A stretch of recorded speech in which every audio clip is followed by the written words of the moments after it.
It's that time of year again. The new iPhones are out, and maybe you're coming from an older Android phone or an older iPhone and you have some questions. You're wondering, should you get one of the new iPhones or not? Well, in this video, I do have some non-techie opinions on that matter. Let's get right into it.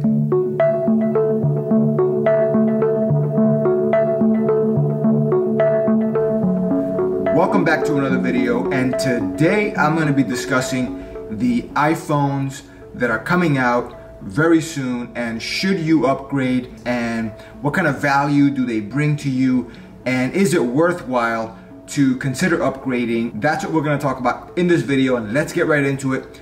If you're coming from a recent iPhone that was made in the last 3 years, for example, say iPhone 8, iPhone 10, or last year's iPhone 11, then for sure, you want to think long and hard before upgrading to the newest iPhone. The reason is, the features that are there, they're not really gonna help you much in terms of your everyday. Unfortunately, people look at the actual hardcore specifications and they look at them and they compare them, or at least other websites on the internet do that, and you see all these features that the new iPhone has that are better, bigger, and just more, fancier than some of the even more recent iPhones, even last year's iPhone. And the thing about that is, most people use their phone just for basic texting, social media, and watching the occasional YouTube video. And for that purpose, for those purposes, you really don't need the latest and greatest iPhone right now that's going to be coming out, which is the iPhone 12. Hey, future me here, and I want to jump in here real quick and add that yes, I understand that a lot of people use their phone as their primary camera, and with that said, these iPhone 12 models all have great cameras.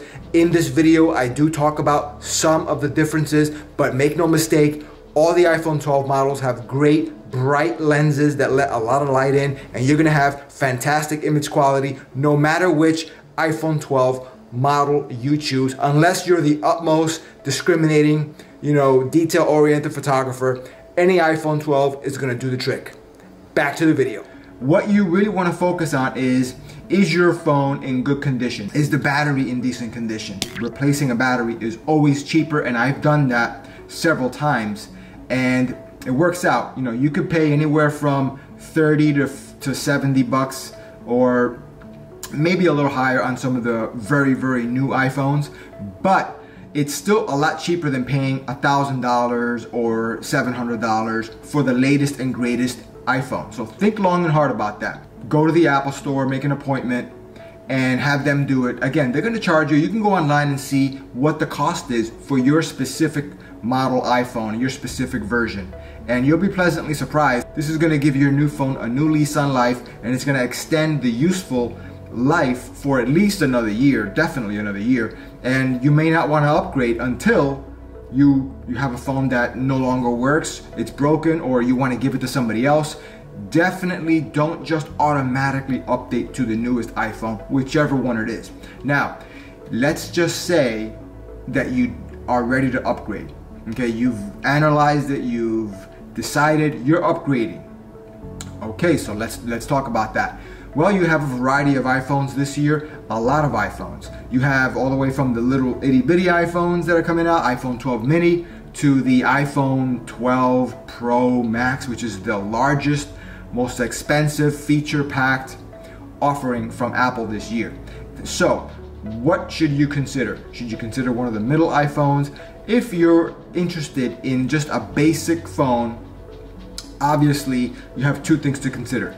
Do you want a small basic phone, or do you want a big basic phone? If you want a big basic phone, then go for the iPhone 12, which is going to give you the bigger screen. It's going to be over 6 inches.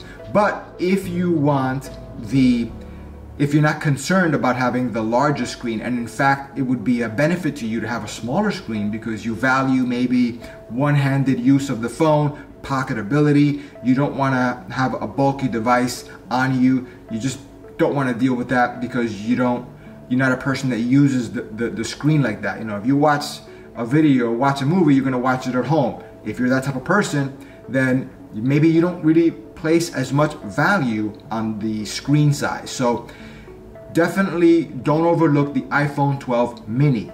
That phone is gonna be a small phone. It's gonna be the smallest phone that they've made in years, but the screen has been designed in such a way because of the way Apple has minimized and collapsed the bezels around the phone. So the borders of the phone are now encompassing mostly screen. So the phone itself, the shell of the phone is mostly screen, and the new iPhone 12 mini is gonna be 5.4 inches. So that's a pretty decent size considering that the overall dimensions of that little phone is tiny, you know, compared to everything else that's on the market.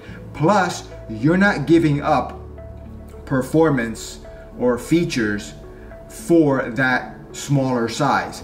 You are not getting the absolute best in features because there's just only so much room that Apple has to work with to cram in some of the mechanical features, such as camera features. So you're still gonna have a great camera. In fact, the iPhone 12 mini camera, the smallest phone, is still gonna have the same camera specifications as the other iPhones, with the exception of the very largest iPhone 12 Pro Max. That's the most expensive iPhone. That camera is gonna be a little better. It's gonna be a lot better in certain situations, but in everyday situations that most people are gonna use their iPhones for, your iPhone 12 mini camera is gonna be just fine. It's gonna do the job just fine. Now, another thing about the iPhone 12 mini is that it has a smaller battery. So the results aren't out yet as far as how it's gonna perform, but because it does have a smaller screen, it does have it doesn't have as large of a camera sensor. So if you do a lot of video recording, the sensor itself doesn't heat as much, doesn't overheat as much, doesn't pull as much electricity from doesn't need as much power. So just in general, I think you're going to be pleasantly surprised, and the results will show that the iPhone 12 mini, while it may not be the same as obviously the larger batteried iPhones, the iPhone 12 mini is still going to be pretty decent in battery life, simply because it's small. And another benefit of the iPhone 12 mini having a small battery is that it's going to charge very fast, even with not having a fast charger that can be more expensive and could potentially, depending on how you use the fast charger, how often you use it, those fast chargers, they can charge very fast. They're high wattage chargers, but they can also have a negative impact on the battery in the long term. So keep in mind that the iPhone 12 mini, it may not have the best battery life, but it's still going to be serviceable. It's still going to be good, and you can top it off by connecting or using wireless charging, which it is going to have as well. And since it's a smaller, more compact battery, it doesn't need as much time to charge up. So that's another benefit of having this iPhone 12 mini. So definitely consider the iPhone 12 mini. But again, if you are the kind of person that you still are value conscious, you don't want to spend, the most amount of money on an iPhone, then for sure go to the next size up, which is the iPhone 12 or iPhone 12 Pro if you want even more features. But iPhone 12, not the mini, one of the middle ones, they're the ones that are going to have a decent sized screen, over 6 inches. That's going to be good. The iPhone 12 Pro Max, however, just on the other end of the spectrum, that's the no compromises iPhone for this year. That's going to be the most expensive one, definitely over $1,000 for that one. And it's going to have a large screen, beautiful screen, but again, you're carrying almost a mini-sized tablet, in your pocket or in your purse, and it's not going to be easy to navigate with one hand. So if you're walking around and you're just trying to navigate with that phone, it's going to be a little bit more of a challenge. Definitely, it's going to be a two-handed phone. Is that a deal breaker for people? Probably, probably not, maybe. It depends on you, how you use your phone. I've had large phones, I've had small phones, and I can tell you that it does make a difference. I like both types of phones, but when I have a smaller phone, I do appreciate that one-handed maneuverability. It's just so nimble, so quick to pull out of the pocket and just start doing things with one hand. And that's important if you're carrying groceries or if you have an umbrella in your hand and you just want to like quickly look at something on the phone. You don't need two hands to do it. Another thing is the smaller phones are easier to hold. So don't forget, some of these bigger phones like the iPhone 12 Pro Max, it's a bigger phone, not the biggest phone in the world, but the biggest iPhone for sure. And it is a bigger phone, harder to hold. And as you're shifting the phone in your hand to use it, it's very possible that as you're doing that, you could, especially if you're doing it one-handed, you could shift it in a way to hit a button or something, or to reach across the screen, that you could drop the phone. You could cause your grip to be, a little bit off on that, and you could have an accident with that phone, and that's an expensive phone. If you have to fix the screen on it, or if it breaks, that's not a cheap phone to fix, and the Apple Care is not going to be cheap for that phone. But again, it is a great phone if you have the money, if you want to spend the money to get the best iPhone that they make in terms of features and capabilities. Then definitely the iPhone 12 Pro Max. But don't forget, when I say the word best, that doesn't necessarily mean that everything is best on it, because if you're the kind of person that values a smaller screen and less cost, then that may not be the best for you. You don't want to wear pants where your phone is going to be sticking out halfway out of your pocket, and you don't want to carry a purse where your phone doesn't even barely fit and it's taking up a lot of room. That's a problem. So that's an issue with calling something the best. It's the best, the iPhone 12 Pro Max, big screen phone, all the features, the best camera, because it's going to have a little bit larger camera sensor. Again, most people probably won't notice that much unless you're looking for the specific enhancements that it's going to give you. But if you're just a regular person taking pictures, regular posting on the internet, social media, you're probably not going to notice unless you're specifically looking for and zooming in on the picture and trying to find where that difference is in terms of quality. So definitely don't be afraid to go for the smaller iPhones or the cheaper, bigger screen iPhones, one of the middle ones. They're going to save you some money, and they're going to be easy to hold.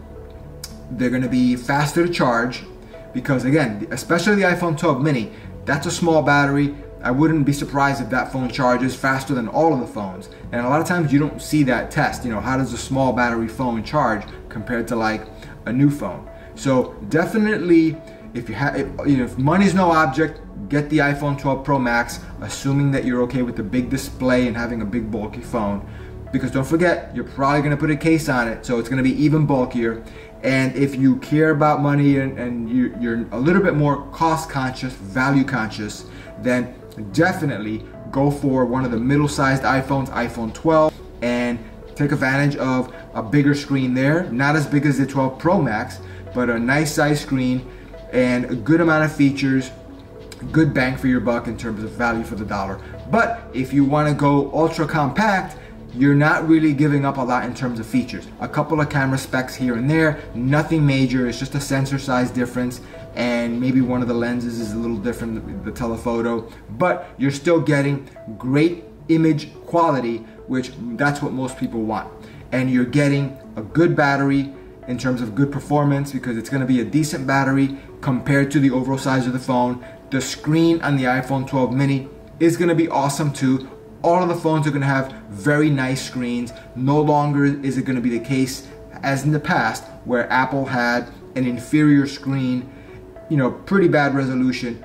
Not bad, but compared to the other phones that they had, the more expensive ones, you had a bigger disparity. Now the new phones, even the iPhone 12 mini is going to have a pretty good size in terms of resolution, a good amount of resolution on that screen, good quality, good viewing angles, everything that really you're going to notice in everyday use of the phone. So I'm a big proponent of that new iPhone 12 mini. Plus it's cheaper, plus it's more compact, plus it has most of the features, most of the processing power, most of everything you're going to need on that phone. Consider that iPhone 12 mini if you are not a person that cares about the big display. iPhone 12, the middle ones, if you want to spend a little more money, you care about a larger display, and you just want a little bit of a better camera, then definitely the iPhone 12 Pro is going to be a little better. You get a little bit more of the out of a lens that's maybe a little more telephoto, it zooms in a little more. But again, for the camera, if you really want the best camera, you got to jump to the iPhone 12 Pro Max. There you get the larger sensor. But again, don't think that you have to. These are all great phones. Just try to pick one that's good for you. Don't automatically think, especially if you're value conscious, don't automatically think that you're losing out by choosing one of the cheaper phones. This is one of the few years in recent memory that I can remember that the Apple has made all good phones across the lineup. They're literally making a phone for almost every budget along the way. If you go online, you're gonna price out the phone. They have phones all the way from like $400 to like, you know, over $1,000. But you know, definitely the new iPhone 12s, that's where you want to stick to. They still do, if you're super cost conscious, have the iPhone SE 2, which is a cheaper phone than even the iPhone 12 mini. That's using a little bit older technology. It's a couple of years old. It's still a good phone. I still would recommend it if you really just don't care about the specifications and don't value a good, you know, a great screen. You don't watch a lot of videos, and you want to spend as little as possible, or you want to have just a backup phone, or you want to give your phone to a child, you know, a young child just starting out using a phone. The iPhone SE 2 is still a good phone. Apple is still going to sell it. It's going to be good, but again, for a few $100s more, you can step into the iPhone 12 mini and still have an amazing modern day experience that you're not going to regret. Anyway guys, with that said, thank you for watching this video. Hope you got something out of it, and I will see you in the next one.